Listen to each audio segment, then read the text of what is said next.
Here in this video, we are going to discuss how to make Google Photos the default media viewer on Chromebook. So with that being said, let's get started. When you try to open any media files like photos or videos, it will get opened in the gallery application, as you can see.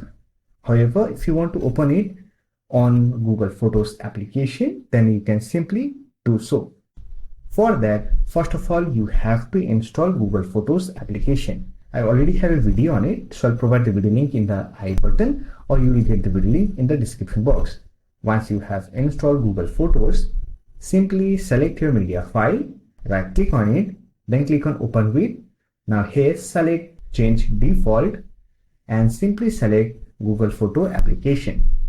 Now whenever you try to open any media file on your Chromebook, it will get opened on Photos application. So that's for this video. Hope this video was helpful to you. If you found this video helpful, give it a like and subscribe to the channel for more videos like this. Bye for now. See you next video.